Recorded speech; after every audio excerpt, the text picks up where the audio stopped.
Hola, este es Mauricio Ledma y vamos a hablar de trasplante autólogo de médula ósea para el linfoma de Hodgkin clásico. Aquí ustedes pueden apreciar la célula esta característica de RS o Reed-Sternberg, que fue la que dio origen a la clasificación nosológica de esa enfermedad que fue escrita por Thomas Hodgkin, que era el linfoma de Hodgkin. En esta presentación voy a contarles cómo lo hacemos nosotros aquí en Medellín. Yo pienso que la forma como lo hago yo es muy parecida a como lo hacen todos los hematólogos de la ciudad y es un poquito distinta a lo que recomiendan las guías de la NCCN.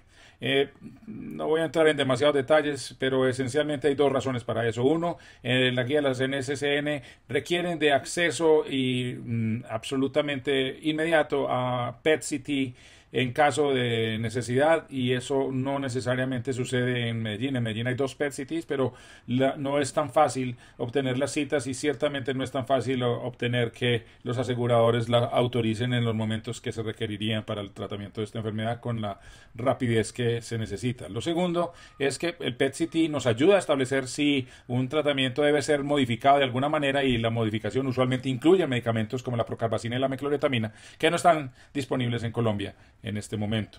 Es por esa razón que utilizamos un estándar un poquito anterior al que se recomienda hoy en las guías de la NCCN. No por eso los resultados son malos. Los linfomas de Hodgkin clásico, la generalidad es una neoplasia 5 veces menos frecuente que el linfoma no Hodgkin. Tienen pico bimodal de los pacientes jóvenes y pacientes ancianos.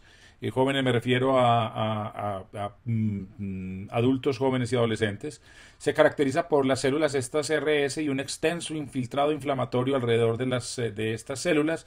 Sabemos hoy en día que estas células son en generar una neoplasia, son células B con un centro germinal de tipo centro germinal y tienen como características de inmunohistoquímica que marcan positivo para CD30 y CD15 y ocasionalmente para CD20.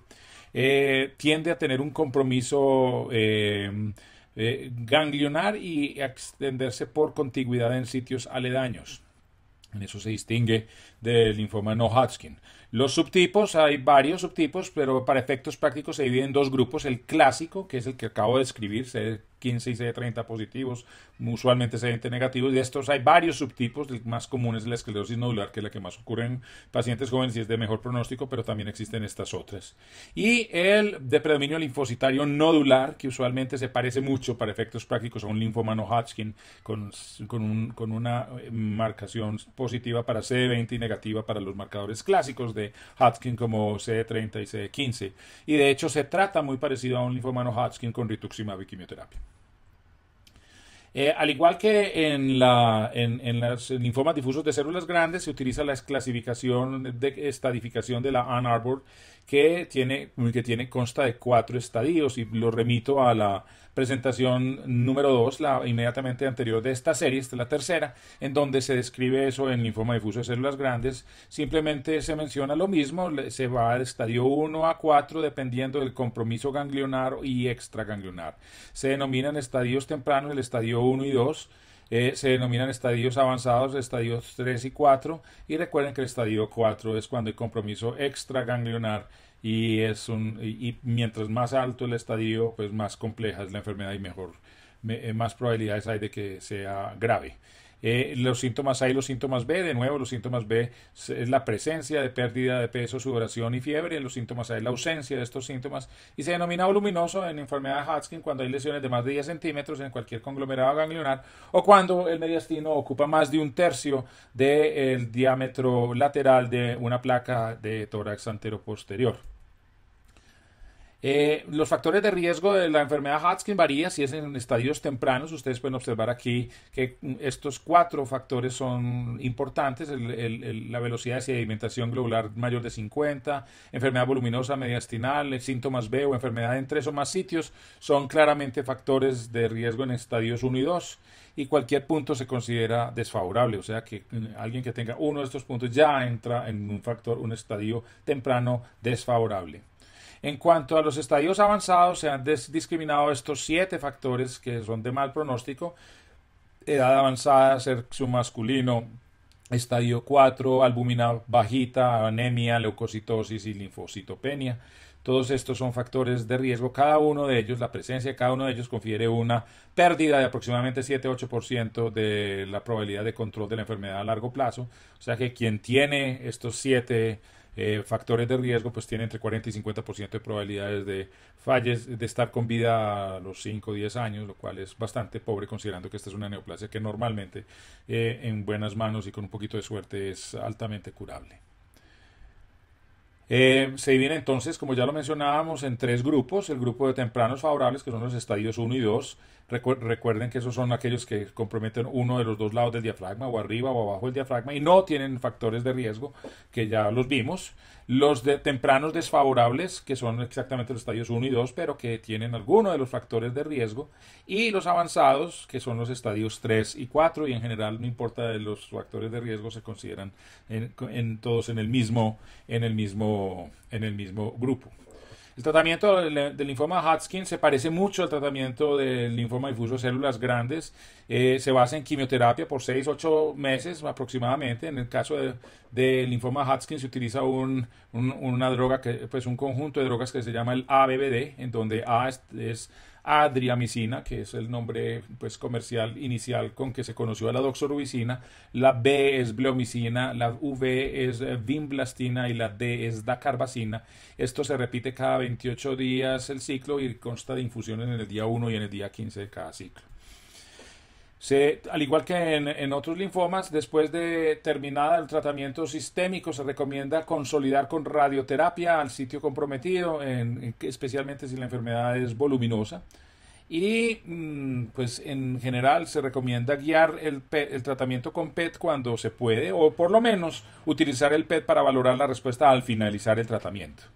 Todo esto es verdad excepto para los linfomas no clásicos, los linfomas de Hodgkin no clásico, como es el nodular de predominio linfocitario, en donde, como lo habíamos mencionado previamente, el tratamiento es pues, con quimioterapia más el rituximab. Aquí está el flujo de cómo se manejan los pacientes con linfoma de Hodgkin clásico. Se les da 4 ciclos de quimioterapia o 4 meses de ABBD.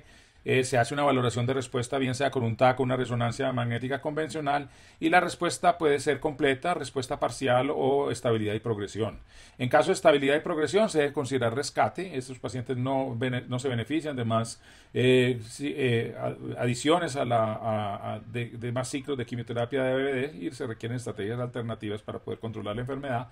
Y la respuesta completa, pues quienes obtienen en el otro extremo está la respuesta completa, se termina el tratamiento sistémico con 2 ciclos adicionales de quimioterapia.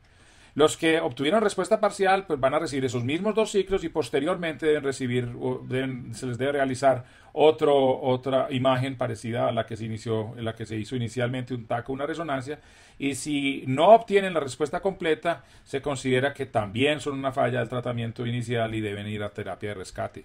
Si obtienen, ya en este 6º ciclo, obtienen respuesta completa, se consolidan con 2 ciclos adicionales y ya se considera terminada la terapia sistémica. Y si es indicada radioterapia, se debe proceder a la radioterapia pues, de los sitios comprometidos cuando hay enfermedad voluminosa. Y una vez terminado todo este tratamiento, se le debe hacer un PET de evaluación de tratamiento unas 6 a 8 semanas post tratamiento, incluyendo la radioterapia, si aplica.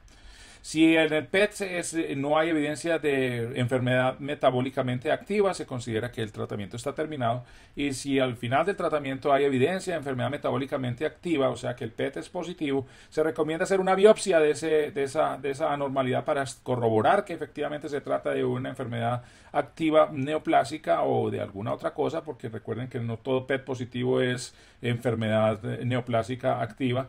Pero si se logra documentar que hay enfermedad metabólicamente activa correspondiente a tumor viable, se debe pensar en rescate.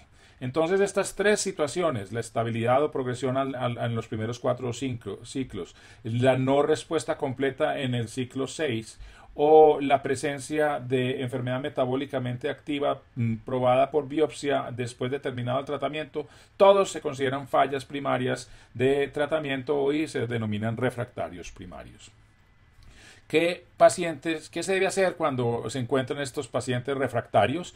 Esos pacientes, los refractarios primarios o aquellos que después de haber tenido una muy buena respuesta tuvieron recaída, o sea que les regresa la enfermedad, todos estos pacientes deben recibir quimioterapia de rescate de segunda línea. Esta quimioterapia se basa en platinos usualmente y en general se utilizan medicamentos que no fueron utilizados en la primera línea. y una vez que se les da un par de ciclos, 2 a 4 ciclos, se le hace una valoración de respuesta y pues en caso de que haya estabilidad o progresión, pues se establece eso porque eso ya genera un pronóstico distinto al que tiene otra vez respuesta parcial o completa y ambos grupos, tanto el que tiene respuesta parcial como el que tiene estabilidad o progresión, se vuelven tributarios a trasplante de médula ósea autólogo. En eso es distinto a los linfomas difusos de células grandes que vimos en la conferencia anterior, en donde solo eran candidatos a trasplante aquellos que tenían respuesta quimiosensible a esta terapia de rescate. Sin embargo, es de anotar que a pesar de que ambos grupos son igualmente candidatos a trasplante autólogo en enfermedad de Hodgkin, aquellos pacientes que no obtienen respuesta durante la quimioterapia de rescate tienen un pronóstico mucho más pobre que los que tienen respuesta parcial o completa en la terapia de rescate. Como ya vimos en otra charla, el objetivo del trasplante autólogo es administrar quimioterapia de altas dosis por su efecto antineoplásico, pero esa quimioterapia no puede ser administrada sin que tengamos un sistema de prevenir la toxicidad medular severa que ella causa.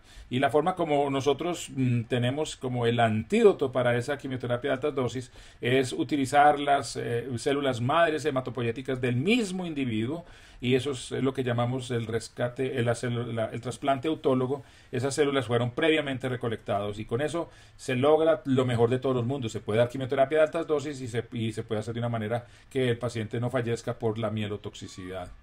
Esto ya fue visto en otras partes. En general, se considera que los pacientes que tengan condiciones aceptables de salud son candidatos a trasplante cuando tienen recaídas o son refractarios quimiosensibles o, como ya lo habíamos visto, en recaídas no quimiosensibles. Más o menos cómo funcionan los números en la enfermedad de Hodgkin avanzada.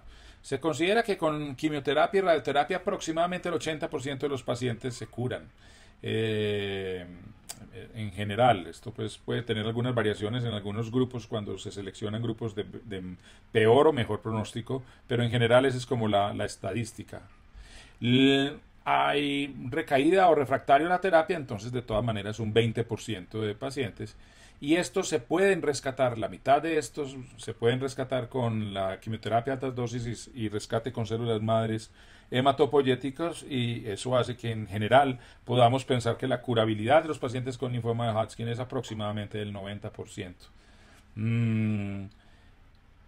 No hablo acá de trasplante halogénico de médula ósea en pacientes con enfermedad de Hodgkin, que también tiene un papel, pero usualmente sucede en situaciones en las que ya ha habido autotrasplante y hubo progresión a pesar del autotrasplante.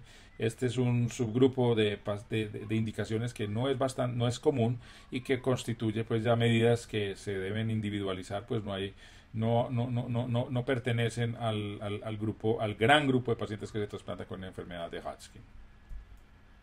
Este documento fue construido en octubre del 2014 y pues como ya ustedes vieron ya está desactualizado al momento de su construcción por las razones ya expresadas. Se despide Mauricio Lema, muchas gracias.